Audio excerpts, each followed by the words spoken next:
Wakas nga pala mga par, naayos ko na yung Netflix namin.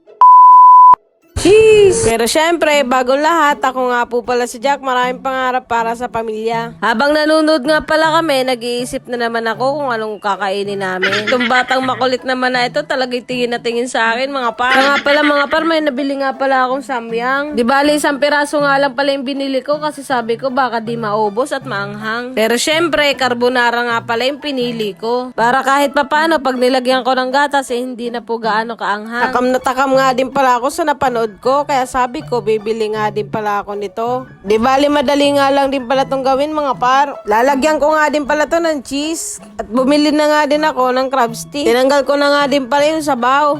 At lalagyan ko nga din pala to ng gatas. Kapag maglalagay nga pala kayo ng gatas, pwede nyo na nga din palang hinaan yung apoy. Munting kulo nga lang din pala yan mga par. Ilalagay mo na nga din pala yung mga seasonings nito. Tapos imekos-mekos mo na nga lang din yan mga par. Nilagyan ko na nga din pala to ng itlog at saka cheese. Ay ano pang ginagawa? Tara na't kumain. Yun lang, salamat sa panunod!